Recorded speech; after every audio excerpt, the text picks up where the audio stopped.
things. Some of the guys are still in Denver stuck because of the snowstorm. Let's look outside. Yeah, it's still snowing a little bit, but hopefully it clears up tomorrow so we can get the show on the road. I'm sure it's going to be freezing, but you gotta do what you gotta do. I'm gonna get some rest and then, yeah, get the day started tomorrow. So, still snow outside. I just woke up a couple minutes ago. I'm gonna go work out and then get some breakfast.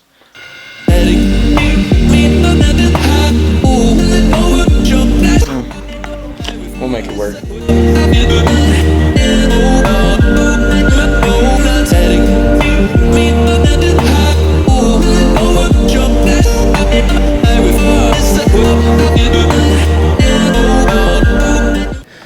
So I did like 2 sets of everything.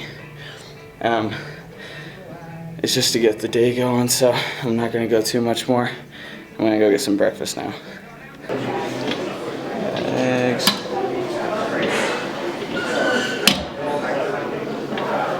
Oh. And the waffle machine. Oh.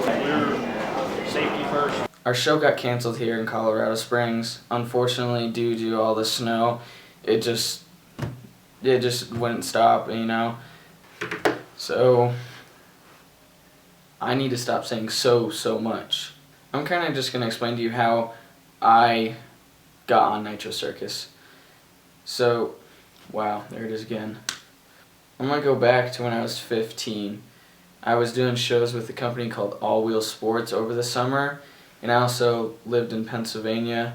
I ended up being able to go to Woodward East like once a week in between shows, and I just focused on trying to just learn new tricks and keep up on my skills already since I was doing shows, and kind of just repeating myself like same tricks every day.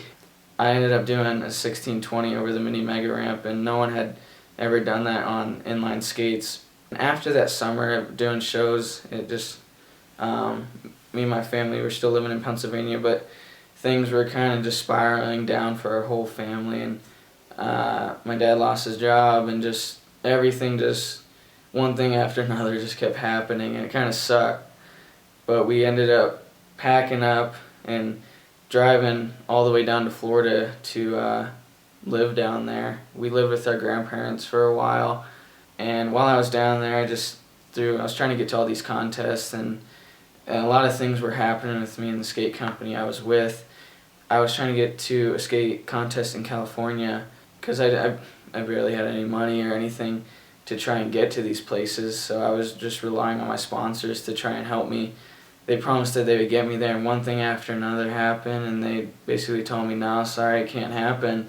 We got other things to do. And I was really like just disappointed because it wasn't the first time that it had happened, and talked to the guy, a couple of the guys, and one of them ended up telling me that I should quit skating because there's no future for me in skating and just use my talents elsewhere. And I basically told him what he could go do because skating has been my life since I was 5 years old, and I just love it more than anything in the world, and it's got me all around the world, and I'm so grateful for that. And I basically quit the team because I just wasn't going to be a part of a company that doesn't want me to skate.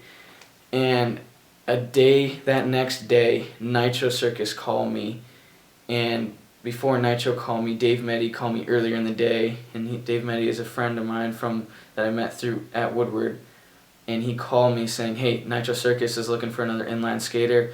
I told them to hit you up.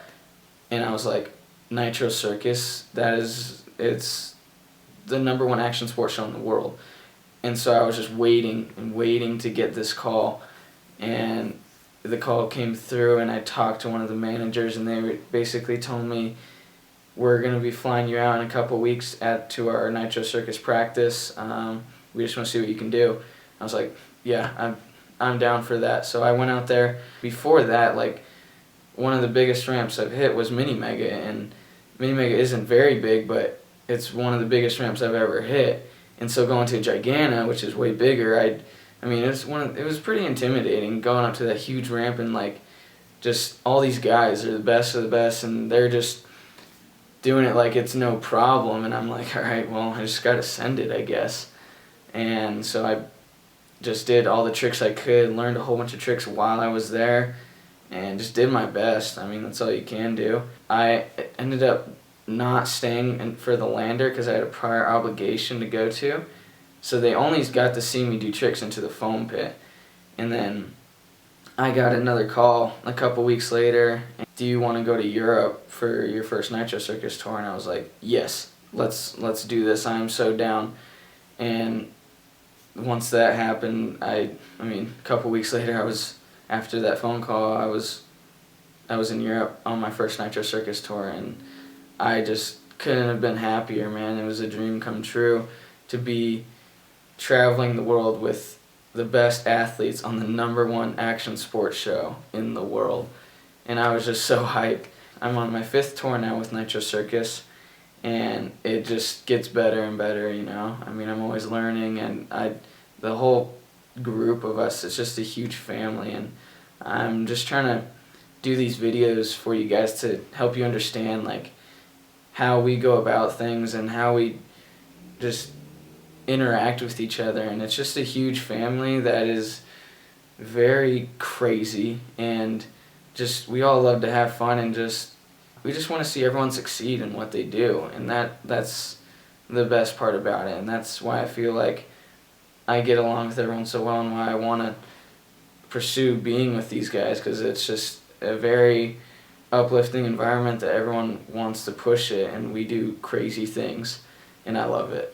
So I hope you guys kind of enjoyed that. Let me know what else you guys would like to see from me and the Nitro Circus crew by leaving comments below. Just let me know what you guys want to see, whether it's more tricks, more behind the scenes. You let me know.